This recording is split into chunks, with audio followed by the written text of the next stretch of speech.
everyone! Today I'll be taking you through my first impressions of the new Virtisse Verve and Virtisse Apogee Pointe shoes. They were recommended to me by my ballet teacher since she saw that they were a new brand, and at the time I was kind of looking for new pointe shoes, and in general anyway, I really like trying on different brands, different models and different makes of pointe shoes. So I went ahead and booked a virtual fitting with them on their website and submitted some information that they needed, like sizing info, measurements, as well as other details that they required. If you head on over to Virtisse.com, click Fittings for the virtual fittings page.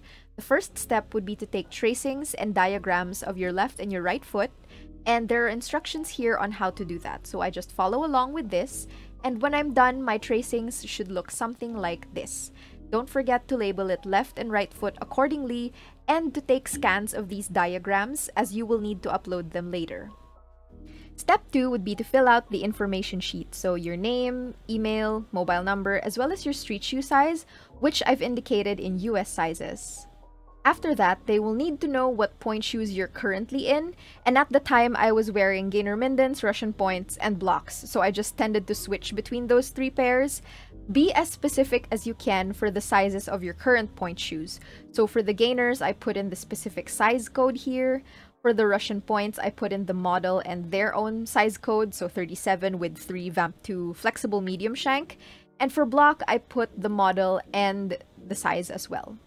Next, you will need to select what arch type you have. In my case, I have pretty low to medium arches, so just select that from the drop down. And then you will need to tell them how long you've been dancing on pointe. In my case, I'd been dancing on pointe for a little over a year. And after that, you'd need to select your age as well. So just pick from the drop down and the age ranges that they have there. Next, you need to tell them what kind of toe pads or toe products that you wear in your shoes. And in my case, I tend to prefer the thinner toe pads, so that would be the Bunheads Pro Pads or the Gainer Minden Pointe Pockets. And I also wear toe spacers between my first and my second toes, so that's the large toe separators. Finally, they need to know any other information that might affect the fit of your pointe shoes or how you feel inside your pointe shoes. So any current or previous injuries, any specificities or peculiarities about your feet. In my case, I had an old ankle injury on my right, so I wrote about the nature of it there. It was a grade 3 sprain, things like that. Second, I actually have uneven arches. I found an old x-ray of mine, and I actually have the specific measurement of my left and my right arches, so I included that there. I also included the fact that my feet are very compressible and that my toes are really thin. My tracings might make it look like I have, broad toes, but my toes are really thin, so when I point, they really fold into a more tapered shape, so I made sure to include that information there. If you have, for example, a bunion that's larger just on one foot, you could include that there as well, things like that. When you're done filling out the info sheet, you upload the scans of your tracings or diagrams here, you do the CAPTCHA, and then you send the information. After sending the information, you should get an email that looks like this. This is a Calendly link so that you can schedule your virtual fitting with Dr. K and Miss Irina Wilson, I believe, via Zoom. So just click here and then pick your schedule on Calendly. When you schedule your follow-up appointment after you receive your shoes, I believe you can also use this same link to schedule the follow-up fitting. During the appointment itself, they confirmed the information that I sent them via the info sheet and the tracings that I gave, and then they asked to see my bare feet flat, in demi-pointe, in first position, and in parallel as well, if I remember correctly, as well as what my feet looked like in the pointe shoes that I was wearing at the time. So be sure to prepare those for your virtual fitting. They also asked to see what my toes looked like or the shape of my toes while I was wearing the toe pads that I usually wear, since Virtisse pointe shoes are engineered to accommodate the use of toe pads. You can also elaborate on the other info that you gave, especially about injuries or if your feet are compressible. You can also show them what you don't like about your current pointe shoes. And then from there, they'll give you a recommendation or two from their line of pointe shoes. And in my case, I was recommended the Apogee and the Verve to try. The shoes were sent to me via USPS, so it did take a while to arrive. But once they do, and before you do anything to your shoes, so before you sew them, you break them, you jet glue them, everything, make sure to schedule a follow-up fitting with them using the same Calendly link that they gave you the first time around, so that they can check the fit of your new pointe shoes.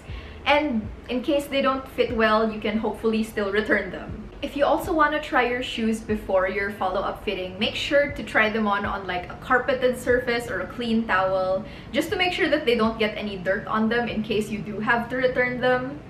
A quick note also, I remember Dr. K specifically saying she asked for a pair of the Verve that had a slightly lower vamp due to my toe length, but I'm not actually sure if that was the case, if she was able to find such a pair.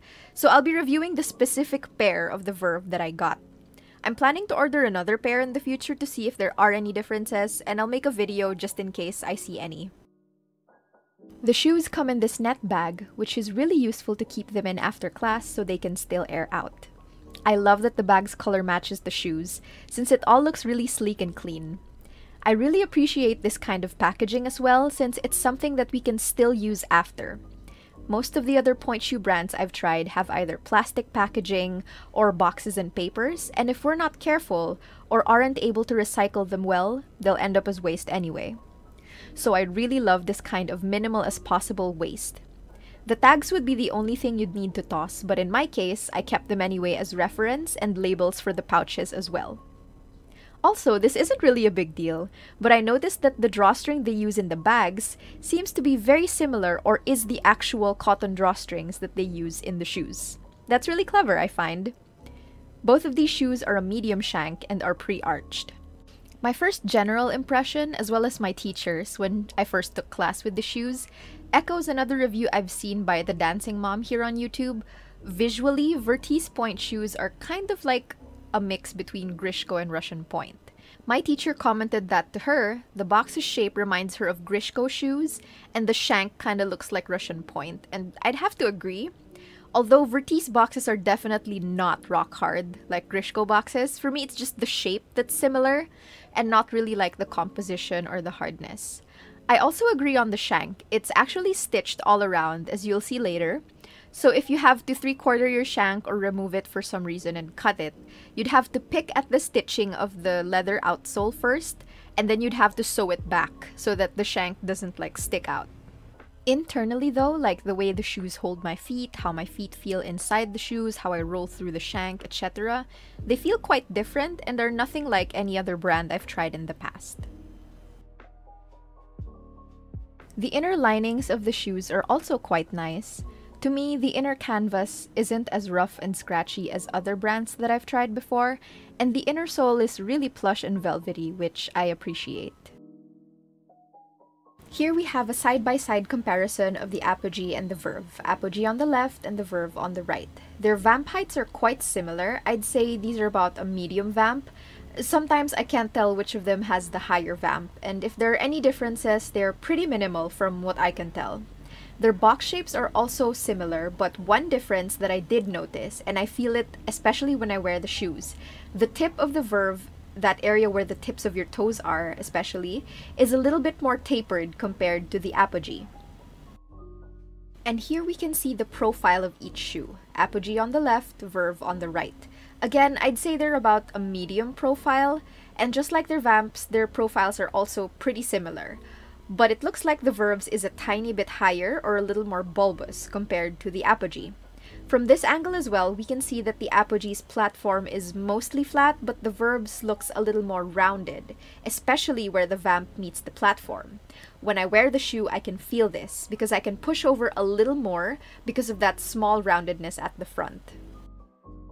Inside both shoes, they have this foam cushion at the toe, lined with some sort of microfiber. This foam is a bit firm, but not so much that it's too hard and pushes back at you, at least from what I'm feeling.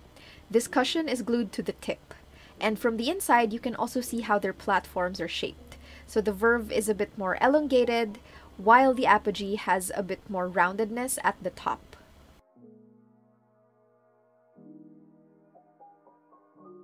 Here are both shoes side by side again. This time the Verve is on the left and the Apogee on the right. The Verve platform is a little more oblong versus the Apogee with a slightly more circular one. And from this angle as well, we can see how the Verve does have a more bulbous profile, or rather, how it's a bit more domed at the top versus the Apogee, as I mentioned earlier. Also, from this angle, we can see that the Apogee is actually a little bit wider than the Verve, even though both of these shoes are the same size, 4.5 XXX. I believe it says so on their website as well, that the Apogee does run a little wider than their other models. Both shoes also have some extra noise reduction or noise absorption technology in the tip. I can feel some extra softness in this area of both shoes when I press on it.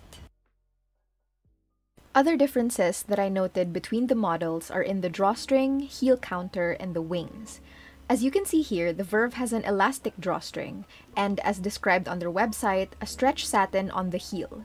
This heel portion isn't too stretchy, but it's stretchy enough. I like the level of elasticity it has, since there's enough give so nothing bunches up and is very sleek to look at on the foot, but is still quite supportive of that heel area.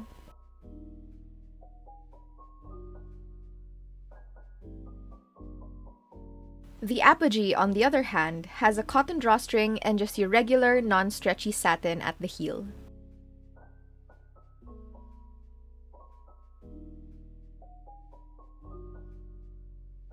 Let's move on to the wings of the shoes. The Apogee has quite the long wings. They come up really high on the sides, as you can see here, compared to the Verve, which has slightly shorter wings.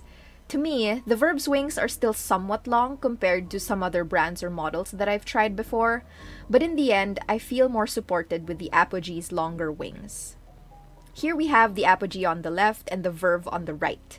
The difference doesn't seem that much, but for someone like me who needs and prefers longer wings, I feel more stable side to side with the Apogee. Here are the comparisons of Verve and Apogee on my feet when worn.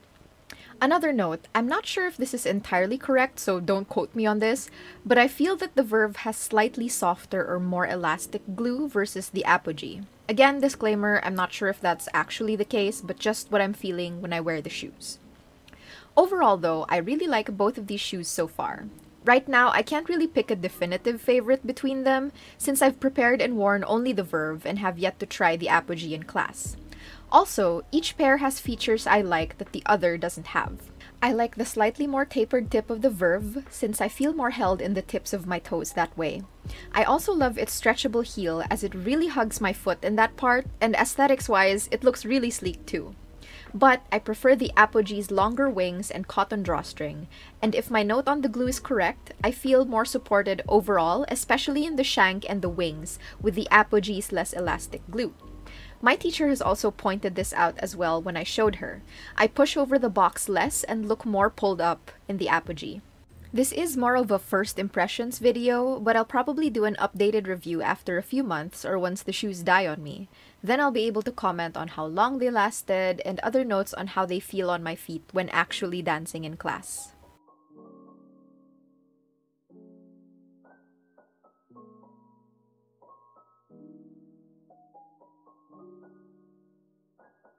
And that's it for this video. Thank you so much for watching. I really hope it helped you, especially if you're also curious about Virtisse or you've been wanting to try these shoes. As I mentioned, I'll probably try to do an update video for both the Verve and the Apogee. I haven't actually tried the Apogee in class, like I haven't prepared them yet. So definitely I'll need to update you guys on how the shoes feel in class, how long they lasted on me, things like that.